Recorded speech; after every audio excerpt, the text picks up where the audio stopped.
श्री गणेशाय नमः। सरस्वत्यै नमः। श्री रामचंद्राय नमः।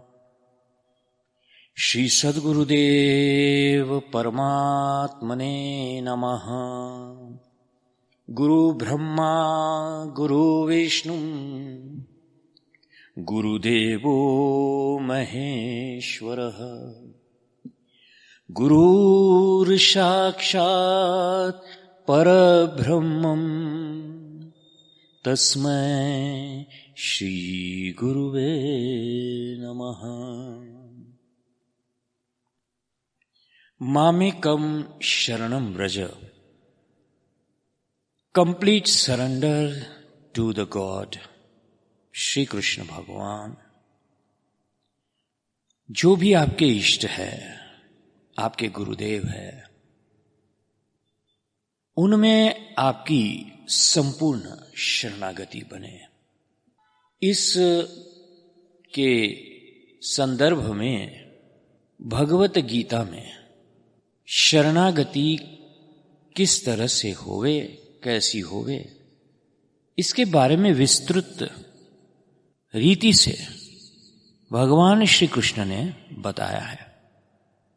और इसी मामेकम शरणम व्रज के अंतर्गत गीता में जो कहा गया है, तो वह सभी को समझाते हुए महाराज श्री अखंडानंद सरस्वती जी ने कुछ प्रवचन किए थे। उन्हीं प्रवचनों की श्रृंखला में कल हमने पहला प्रवचन सुना। आज हम दूसरा प्रवचन सुनने जा रहे हैं। महाराज श्री कहते हैं, भिन्न भिन्न लोगों ने गीता के भिन्न भिन्न नाम रखे हैं। आध्यात्म योग, कर्म योग, समर्पण योग, अनासक्ति योग, शरणागति योग। शरणागति भगवत बल की प्रधानता से होती है। It is the power of the God. इसमें अपनी निर्बलता का बल होना ही जीव का अपना बल होता है। इसमें अपनी निर्बलता का बल होना ही जीव का अपना बल होता है। शरणागति में अधिकारी के विषय में विशेष खोजबीन पूछताछ नहीं होती कि वह कौन है, कहां से आया है, क्या करके आया है। सिर्फ भगवान के सामने होना जरूरी होता है। भगवान श्री राम जी ने कहा है, रामचरितमानस में आया है, कहते हैं, सन्मुख होई जीव मोहि जब ही जन्म कोटि अघ नासही तबही। कोटि विप्र वध लागही जाहू आये शरण तजहू नहीं ताहू। भगवान शरणागत का पाप नहीं देखते, उसका इतिहास नहीं देखते, उसके पूर्व वृत्त के बारे में पूछताछ नहीं करते। पापी से पापी भी शरणागति का अधिकारी होता है। ये अपि स्यु पापयोनयः। प्रारब्ध के कारण जीव चाहे जिस कुकर या शुकर योनि में पैदा हुआ हो, शरणागति का अधिकारी होता है। श्री मधुसूदन सरस्वती ने पापयोनयः का अर्थ इस तरह से किया है, गृध्रादयः। भले ही गीध क्यों न हो, भगवान की शरण में जाने पर भगवान उसका परित्याग नहीं करते। क्रियमाण की भी बात नहीं है और प्रारब्ध की भी बात नहीं है। क्रियमाण यानी उन कर्मों का जो संचित फल होता है, वह क्रियमाण अभी का, इस वर्तमान जन्म का। और प्रारब्ध जो होता है, वह जो आपने पूर्व जन्मों में किया होता है, उसका जो भी आपको फल भोगना होता है वह प्रारब्ध कहा जाता है। बुरे प्रारब्ध वाला और नीच योनि में पैदा होने वाला भी जब शरणागति का अधिकारी होता है, तब जो उत्तम कोटि का है उसकी तो चर्चा ही क्या, शरणागति के सब अधिकारी होते हैं। इसको स्पष्ट करने के लिए हम समर्पण और शरणागति को अलग अलग कर देते हैं और पहले समर्पण को लेते हैं। गीता में भगवान ने कहा है, पत्रम पुष्पम फलम तोयम यो मे भक्त्या प्रयच्छति तदहं भक्त्युपरुत मश्नामि प्रयतात्मनः। देने के लिए वस्तु का कोई नियम नहीं है कि हीरा दे, मोती दे, हजारों मण कोई चीज दे अथवा हजारों बीघा जमीन दे। एक पत्ता दे दीजिए, यह भी जरूरी नहीं है कि वह तुलसी का हो या बेलपत्र ही हो। जब पाकिस्तान से सिंधी लोग आए थे और उनके पास देने के लिए कोई चीज नहीं होती, तब वे हमारे पास आने के पहले रास्ते से कोई पत्ता ही तोड़कर ले आते और लाकर सामने रख देते। पत्ता काम का है या बेकाम का। वैसे अडूसे का पत्ता खांसी व दमे में काम आता है, यह वे नहीं देखते थे। वे तो केवल खाली हाथ न जाने की विधि पूरी करने के लिए ही पत्ता तोड़ लाया करते थे।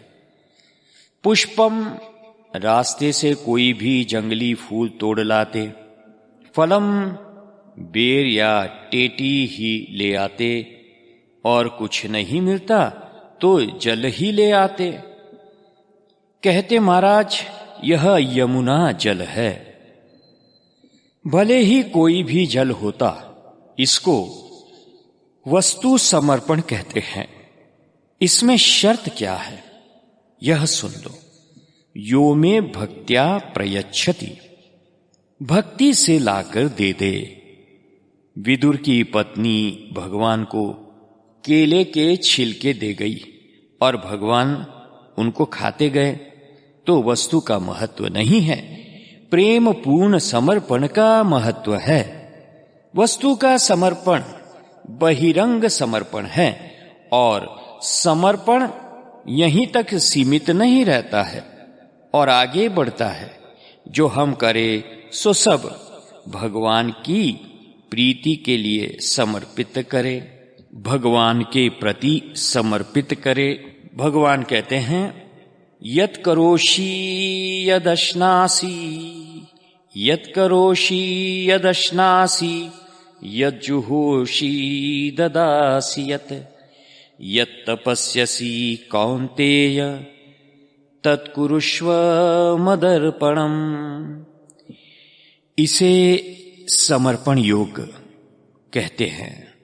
जो भी हम करें सब भगवान को समर्पित करें।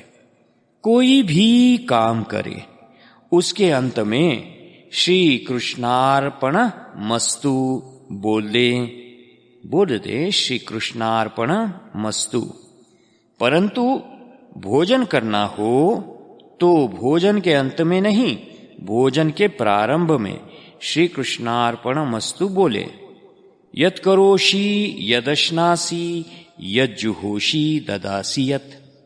भगवान ने कहा, इसका जो फल है, भोग है, धर्म है, उसमें दानात्मक धर्म मनुष्य के लिए है, हवनात्मक धर्म देवता के लिए और तपस्या आत्मशुद्धि के लिए है।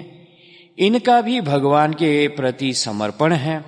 इसके फल के लिए भगवान ने बताया है, शुभाशुभ फलैरेवं मोक्ष से कर्म बंधनैहि। इस तरह कर्म के शुभ और अशुभ दोनों फलों से मुक्त हो जाओगे और संन्यास पूरा हो जाएगा और मुक्त होकर भगवान से मिल जाओगे। यह है समर्पण योग। यह भी भक्ति का एक अंग है, परंतु शरणागति समर्पण योग नहीं है। इससे बहुत विलक्षण है समर्पण से। समर्पण केवल कर्म, धर्म, आत्मशुद्धि का ही नहीं होता, बल्कि पूरे पूरे मन और बुद्धि का भी समर्पण हो जाता है। मय्येव मन आधत्स्व मयि बुद्धिम निवेशय। आधत्स्व और निवेशय दोनों का ही अर्थ समर्पण है।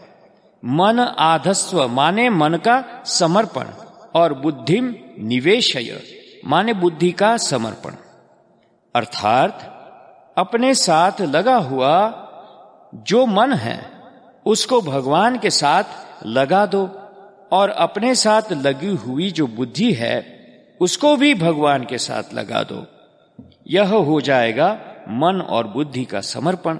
वस्तुतः भगवान का ही दिया हुआ मन और भगवान की ही दी हुई बुद्धि सब भगवान का ही है। तब तेरा तुझको सौंपते क्या लागत है मोर, यह भी एक प्रकार का समर्पण है।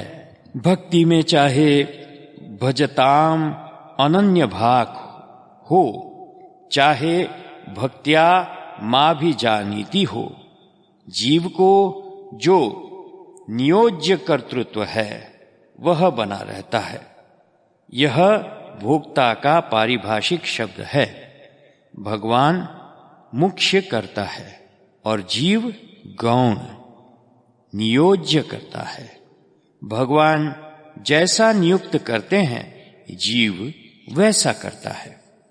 और यदि कभी कोई गलती हो जाती है तो ढीठ होकर भगवान से नहीं कहता कि तुमने गलती करवाई। वैसे कई लोग बड़े ढीठ होते हैं, वे झट से कह देते हैं कि हमने गलती कहाँ की, तुमने करवाई तब की। इस प्रसंग में मैं आपको एक बात सुनाता हूं। किसी सज्जन को एक नौकर की जरूरत थी। इंटरव्यू के लिए लोगों को बुलाया करते, उनसे कहते एक गिलास पानी लाओ, ले आता तो कहते फेंक दो, फिर फेंक देता, फिर पूछते क्यों फेंका, उत्तर मिलता आपने कहा इसलिए। तब कहते जाओ, उसको रखते नहीं। कई दिन यह क्रम चला।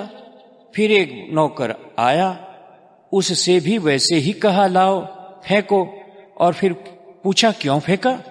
वह बोला गलती हो गई मालिक। बस झट उसने इस नौकर को पसंद कर लिया, रख लिया। सेवक सो जो करे सेवकाई, और जो गुण तुम्हारा समुझय निज दोषु। ईश्वर पर दोष न लगावे कि यह गलती तुमने की है। गलती का भार अपने ऊपर ले लो। भक्ति ऐसी ही होती है। परंतु जहां भी अभी पूर्ण शरणागति नहीं हुई, अभी प्रयोजक चलाने वाला भगवान और प्रयोज्य चलने वाला भक्त है। भगवान ऐसे ही किसी को नहीं चलाते हैं। उसके पूर्व कर्म और वर्तमान कर्म दोनों देखते हैं। अंतःकरण में जो रहता है वह भी देखते हैं, बल्कि उसका आश्रय और प्रीति कहाँ है यह भी देखते हैं। इसे आप यों समझे कि एक मुनीम है, सेठ के यहाँ ईमानदारी से काम करता है और जो तनख्वाह मिलती है उसे अपनी पत्नी व बच्चों को सुख सुविधा के लिए खर्च करता है। सेठ का आश्रय है और पत्नी व बच्चों से प्रीति है, यानी आश्रय अलग और प्रीति अलग। इसको सकाम भक्ति बोलते हैं। निष्काम भक्ति में मय्यासक्तमनाः पार्थ योगम युञ्जन्मदाश्रयः। मय्यासक्तमनाः पार्थ योगम युञ्जन्मदाश्रयः। मय्यासक्ता मनाः और मदाश्रयः दोनों एक से होना चाहिए। आश्रय जिसका, प्रीति भी उसी से। इसमें बंटवारा नहीं होता कि आश्रय किसी और का और प्रीति किसी और से। इस विषय में कला विलास में अद्भुत दंभ का परिचय दिया है। एक स्त्री है, वह जाहिर करती है कि वह महाराज की सच्ची प्रेमिका, सेविका है। अपनी सेवा से महाराज को प्रसन्न कर लेती है और जब वे प्रसन्न हो जाते हैं तब उनसे कहती है कि उसका प्यार जेल में बंद है, कृपया उसे छोड़ दे। यह सकाम भक्ति हुई। आश्रय महाराज का, प्रीति यार से। और देखिए, वेदांती शिष्य गुरु के शरणागत होते हैं और मुक्ति चाहते हैं। आश्रय सद्गुरु का, प्रीति मुक्ति से। यह भी सकाम भक्ति हुई। यही बात उपनिषदों में भी आई है। उपनिषद में अंत है, यो ब्रह्मणं विदधाति पूर्वं मुमुक्षुर्वै शरणमहं प्रपद्ये। इसमें शरण और प्रपत्ति दोनों शब्दों का प्रयोग हुआ है। इसका अर्थ है, मैं आपके पास आया हूं और चाहता हूं मुक्ति। शरण है आपकी और लक्ष्य है जेल खाने से छूटना। आश्रय किसी का और प्रीति किसी से, यह है सकाम भक्ति। और जिसका आश्रय उसी से प्रीति, यह है निष्काम भक्ति। भगवान धर्मात्मा बलि के पास जाते हैं। अदिति की कामना पूरी करने के लिए अथवा इंद्र को राज्य देने के लिए नहीं, बल्कि इतना बड़ा धर्मात्मा बलि कहीं किसी छोटी चीज में न अटक जाए, इस करुणा के वश में होकर शरणागत भगवान के पास आवे, यह दूसरी बात है। और शरणागत के पास भगवान जाए, यह दूसरी बात है। और प्रहलाद का कहना है कि बलि पर जो कृपा भगवान ने की, और बलि का भी अंत में कहना है कि मेरे ऊपर जो कृपा की, वह कृपा भगवान ने कभी किसी पर नहीं की। यह बात मूल भागवत में भी आती है। अलब्ध पूर्वो अपसदे असुरे अर्पितः 8:32। भगवान ने अपना चरण कमल मेरे सिर पर रख दिया। मैंने अर्पित नहीं किया, भगवान ने अपना चरण अर्पित किया। ऐसे बलि राजा बोले। बोलने की शैली देखिए। बलि ने लोक भी दे दिया, परलोक भी दे दिया। भगवान ने कहा अभी पूरा नहीं हुआ। भगवान को देना क्या है? क्या देना है? भगवान ने फिर कहा, बाबा जो कुछ मेरा है सो सब मुझको दे दो, अधूरा क्यों देते हो? बलि के दिमाग में यह बात नहीं आई थी कि भगवान को लोक परलोक समग्र समर्पित कर देने पर भी क्या देना बाकी रह गया, किसका बंधन शेष रह गया। बोले शब्द रूप गरुड़ का, फिर गरुड़ से बंधवाया। वेदों से ऊपर नहीं जा सकते। लोक परलोक देने के बाद भी बलि शब्द ब्रह्म से मुक्त नहीं हुए। गरुड़ ने उनको बांध लिया, अभी है चक्कर में। भगवान ने डांटा, बड़े जोर से फटकारा। 3 पग धरती देने का वादा करके पूरा नहीं करते हो? वेदों में इसका वर्णन अनेक स्थानों पर है कि अव्यक्त प्रकृति से लेकर धूलि के एक कण पर्यंत जिनके चरणों में हैं, उन प्रभु ने 2 पग में समग्र विश्व सृष्टि को नाप लिया। बलि की समझ में बात आ गई। उसने कहा, पदम तृतीयम कुरु शीर्षण में निजम। पदम तृतीयम कुरु शीर्षण में निजम। तीसरे पग के लिए अपना पांव मेरे सिर पर रख दीजिए। चतुर्थ पग तो देने लेने का है ही नहीं, वह तो जो आप है सो ही हम हैं।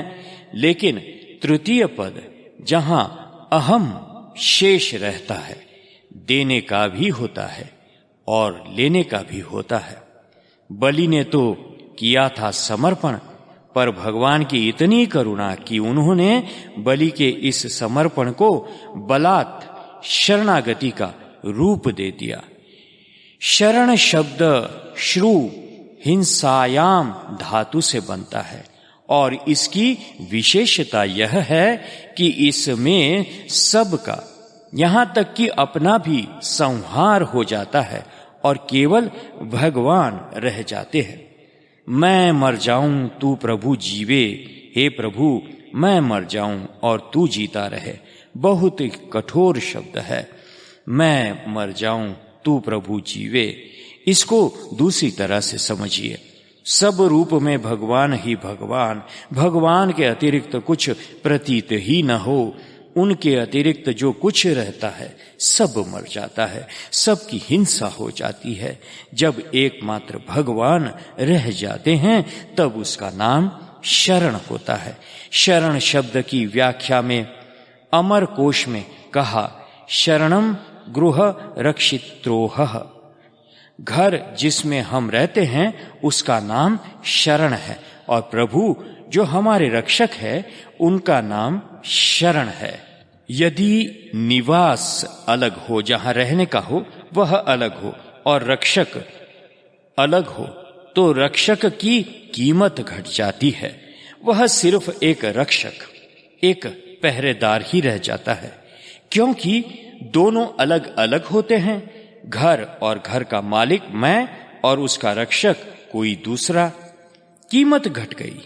परंतु जहां घर और रक्षक दोनों एक होते हैं, जिसमें हम रहते हैं, जब वही हमारा रक्षक होता है तब कीमत बढ़ जाती है और उसका नाम शरण हो जाता है।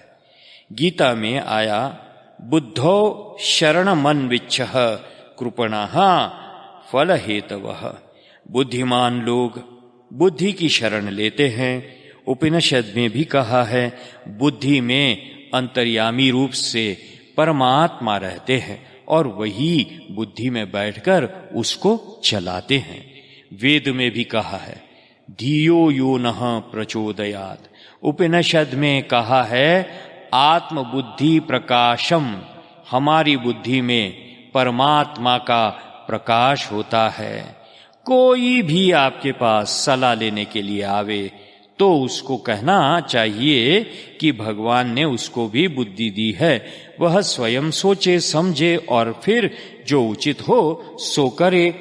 अपनी बुद्धि उस पर नहीं ला देनी चाहिए, बल्कि उसको उसकी अपनी बुद्धि को उपयोग में लेने की सलाह देनी चाहिए।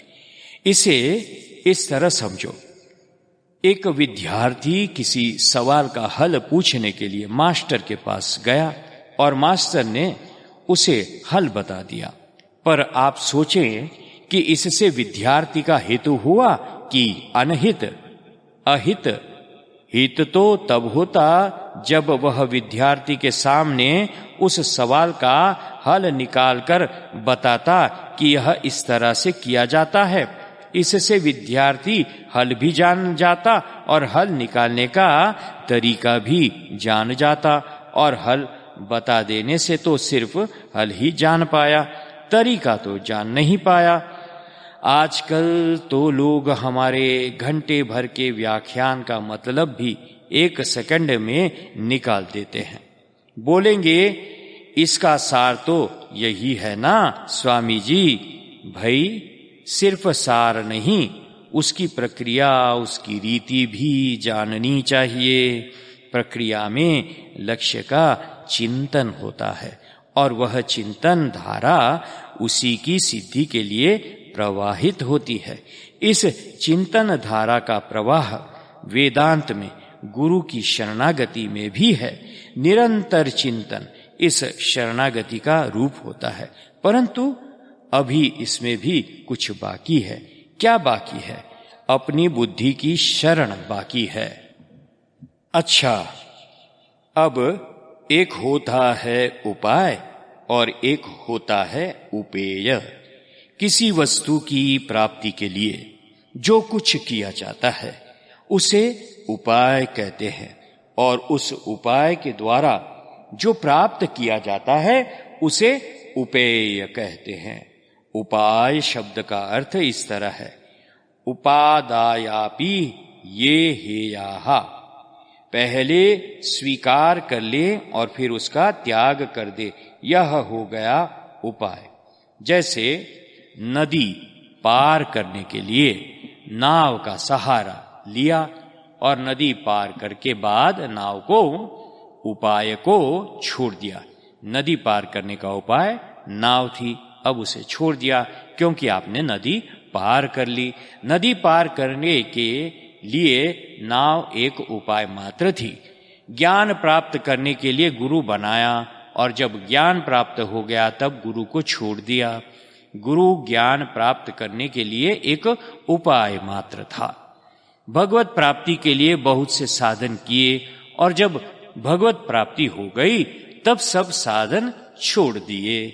तो जो साधन भगवत प्राप्ति के बाद छोड़ दिए जाते हैं वे भगवत प्राप्ति के उपाय कहलाते हैं, और भगवान जिन्हें प्राप्त किया जाता है उपेय कहलाते हैं। शरण की विशेषता यह है कि इसमें उपाय और उपेय दो नहीं होते, एक ही होता है। अर्थात जो भगवान की प्राप्ति का उपाय है वह भी भगवान, और जिन्हें प्राप्त करना है जो उपेय है वह भी भगवान, दोनों एक है। भगवान ही साधन और भगवान ही साध्य, भगवान ही उपाय और भगवान ही उपेय। यह उपाय उपेय वैष्णवों की भाषा में बोला जाता है। शरणागति वहां होती है जहां दोनों एक होते हैं। अब हमें देखना है कि गीता में इसका उपयोग किस अर्थ में किया गया है। उपाय के अर्थ में अथवा उपेय के अर्थ में, साधन के अर्थ में अथवा साध्य के अर्थ में। शरण का अर्थ केवल साधन या शरण का अर्थ स्वयं भगवान। हम देखते हैं कि गीता में भगवान के नामों में से एक नाम शरण भी है। गतिर्भर्ता प्रभुः साक्षी निवासः शरणं सुहृत् प्रभवः प्रलयः स्थानं निधानं बीजमव्ययम्। इसमें सब संप्रदायों के नाम है। द्वादशात्मा भगवान ने अपनी 12 विशेषताएं इस श्लोक में बताई है। आप गिन लेंगे तो मिल जाएगी। इसमें एक विशेषता शरण मैं ही हूं यह भी बताई। शरण भक्ति नहीं है, शरण भक्त नहीं है, शरण भक्ति निष्ठा भी नहीं है। भक्ति से ही भक्त शब्द बनता है। जिसके हृदय में भक्ति रहती है, भक्ति ही अस्यास्ति इति भक्तः, उसको भक्त कहते हैं जिसके हृदय में भक्ति रहती है। अर्थात भक्ति भक्त के हृदय में रहती है और शरण भगवान में ही रहती है। यह भगवान से अलग रह ही नहीं सकती, रहती ही नहीं, इसलिए भगवान का ही नाम शरण है।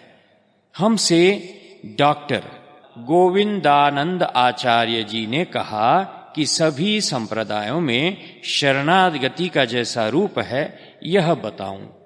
शरणागति जैन संप्रदाय में भी है।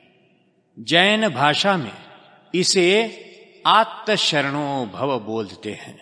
आत्मा माने आत्मा, यानी आत्मा की शरण में रहो। उनका कहना है कि यह सृष्टि पदगलों से बनी हुई है और इसमें अनादि काल से संस्कारों की धारा बह रही है और जीव जन्म से मृत्यु और मृत्यु से जन्म में प्रवाहित हो रहा है। अतः इनका आश्रय छोड़कर अपनी उस आत्मा की शरण लो जिसमें न राग है, न द्वेष है, न जन्म है और न मृत्यु है। इसको आत्मशरणो भव बोलते हैं। जैन धर्म में महावीर की, ऋषभदेव की, पार्श्वनाथ की शरण मुख्य नहीं है, वहां आत्मशरण होना ही मुख्य है। जो भी आत्मशरण, आत्मनिष्ठ हो गया वह निर्भर होने के कारण सिद्ध शिला पर बैठकर आलोक आकाश जाने का अधिकारी हो गया।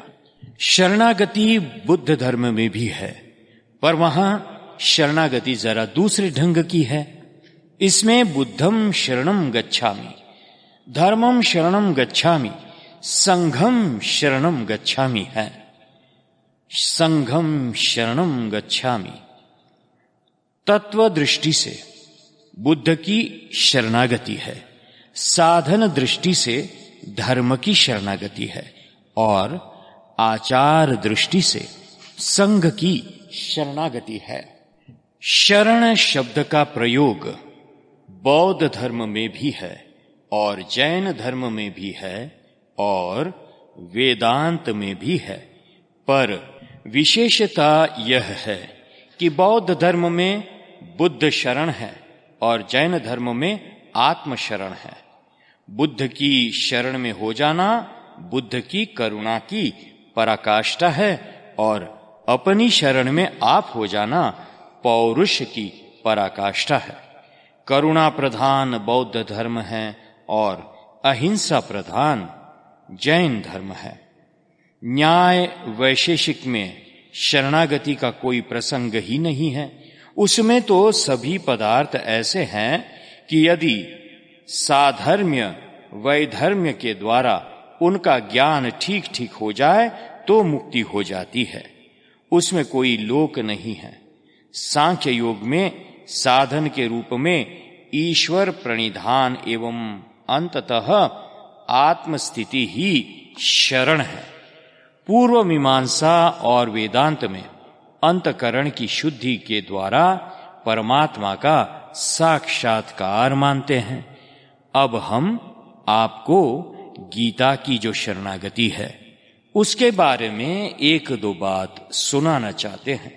श्री कृष्ण ने पहले तो अर्जुन से अपनी बुद्धि की शरण लेने के लिए कहा, परंतु शरणागति का प्रसंग आते आते उन्होंने एक अन्य पुरुष की शरण में जाने की बात कह दी। श्री कृष्ण अर्जुन से कहते हैं, मेरे भोले भाई अर्जुन माने भोले भाई, मैं तुम्हें कान में कहने वाली एक बड़ी गुह्य बात बताता हूं, बल्कि गुह्यात गुह्यतरम, गुह्य से गुह्यतर बात बताता हूं, सीक्रेट से भी अति सीक्रेट बात बताता हूं। और वह गुह्यतम बात क्या है? ईश्वरः सर्वभूतानां हृद्देशे अर्जुन तिष्ठति भ्रामयन् सर्वभूतानि मंत्रारूढ़ानि मायया। मैंने तुमको गुह्य बात बता दी, अब तुम्हारी जैसी मर्जी हो वैसे करो। ईश्वर तो सबके हृदय में रहता है। बचपन की एक बात आपको बात सुनाता हूं। हमारे यहां लकड़ी कटा करती थी। कभी हल बनाने के लिए बबूल की लकड़ी कटती और कभी कोई अच्छी चीज बनाने के लिए शीशम की लकड़ी कटती। मैं देखता लकड़ी कटती जाती और अंत में उसके बिल्कुल बीच में से एक कठोर चीज निकलती। उनको हीरा बोलते। वह हीरा क्या होता? लकड़ी का हीरा, लकड़ी का हृदय। मैं सोचता जब वृक्ष के भी हीर हृदय होता है, तब इसमें भगवान भी होते होंगे। ईश्वर सर्वभूतानां, ठीक लकड़ी की ही तरह सब वस्तु की अंतिम सत्ता रह जाती है। जब नाम रूप का बाहरी अंश छीलकर अलग कर देते हैं, तब वह ईश्वर होता है।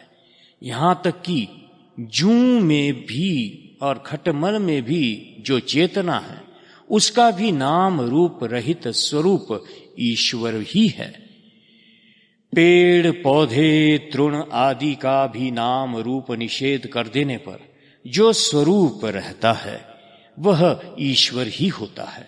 सर्वभूतानां का अर्थ है भवन्ति इति भूतानि सर्वाणि तेषां सर्वभूतानां।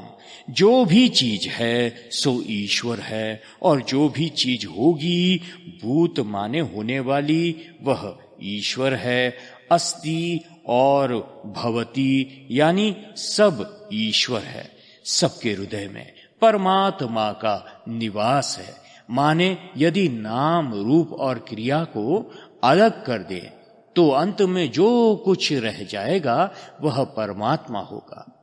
दृष्टांत के लिए तृण में जो रूप है उसको अलग कर दिए, जो रस गंध क्रिया और अवकाश है उनको अलग कर दिया। तृण का जहां नाम रूप क्रियात्मक आवरण हटा दिया तो आवरण हटते ही वहां सतरूप से परमात्मा की प्राप्ति हो गई। सर्वभूतानां हृद्देशे, सिर्फ संपूर्ण प्राणियों के ही नहीं बल्कि संपूर्ण पदार्थों के हृद्देश में ईश्वर का निवास है, अभी है, यहां है। ईश्वर सर्वभूतानां हृद्देश अर्जुन तिष्ठति। तिष्ठति का अर्थ है ज्यों का त्यों रहता है। ईश्वर कहीं से चलकर आता नहीं है, कहीं चलकर जाता नहीं है, कभी फैलता नहीं है, कभी सिकुड़ता नहीं है। उसमें गति नाम की कोई चीज नहीं, वह ज्यों का त्यों रहता है। और भ्रामयन् सर्वभूतानि यंत्रारूढ़ानि मायया, जिन सर्वभूतों में वह रहता है उन सर्वभूतों को वह गतिशील करता है। पदार्थों में जो गति है, गमनागमन है, परिवर्तनशीलता है, वह सब ईश्वर के सन्निधि से ही है, सानिध्य से ही है। ठीक वैसे ही जैसे कि कोई आदमी नाव पर चढ़ा हुआ हो और नाव मशीन के सानिध्य से, मशीन के द्वारा चलाई जा रही हो। हवाई जहाज पर चढ़े हो ना, और हवाई जहाज यंत्र के द्वारा चल रहा हो। यंत्रारूढ़ानि मायया, जैसे यंत्र नाव और हवाई जहाज को चलाता है, वैसे ही ईश्वर की माया सारे जगत को चलाती है। अतः माया और माया के खेल, इन दोनों से दृष्टि हटा लो और उसे देखो, उसकी शरण में जाओ जिसके सानिध्य से सब कुछ चल रहा है। तमेव शरणं गच्छ सर्वभावेन भारत। हे भरतवंशी अर्जुन, भा यानी प्रतिभा, प्रतिभारत जो होता है उसे अर्जुन कहते हैं। तमेव शरणं गच्छ, उसी परमात्मा की शरण में जाओ अर्जुन, वही शरण है, उसी में मिलो। बोले कि कैसे जाएं? तो सर्वभावेन, सर्वरूप में परमात्मा है, इस भाव से जाओ और अपनी संपूर्ण भावनाओं को लेकर जाओ।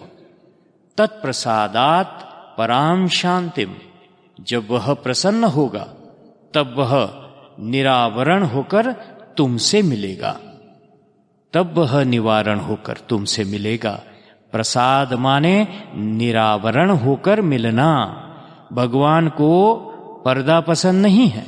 एक बार की बात है, बाबा ने मुझसे किसी महारानी को भागवत सुनाने के लिए कहा। मैं गया भागवत सुनाने के लिए। जब सब इंतजाम बहुत अच्छा किया था, मेरे लिए बहुत बढ़िया सिंहासन बनाया था। मैं बैठ गया, देखा मैंने एक और चीख लगी थी और महारानी सामने नहीं आई। जाकर चीख के भीतर बैठ गई। मैंने कहा, यदि चीख के भीतर बैठकर कथा सुननी हो तो किसी और पंडित को बुला ले, और मुझसे कथा सुननी हो तो सामने आकर घूंघट हटाकर बैठे, वरना मैं कथा नहीं सुनाने वाला। फिर वे आकर सामने बैठी और उन्होंने बड़े प्रेम से कथा सुनी। इसी तरह ईश्वर से भी यदि मिलना है तो पर्दा हटाकर मिलना होता है। उन्हें पर्दा पसंद नहीं है। इसको तत्प्रसादात बोलते हैं। प्रसाद का अर्थ है निरावरण, स्थान का अर्थ है अधिष्ठान, और तब आपको उस पराशांति रूप ईश्वर की प्राप्ति होती है जो शाश्वत स्थान है, और जहां किसी तरह की अशांति नहीं, किसी तरह का विक्षेप नहीं, किसी तरह का हिलना डोलना आना जाना नहीं। परंतु यह सब कहते कहते जब भगवान ने अर्जुन से कह दिया उस ईश्वर के पास जाओ, तब अर्जुन के मन में संतोष नहीं हुआ। अब और कौन सा ईश्वर, यह बात आपको कल सुनाएंगे। ओम शांति शांति शांति।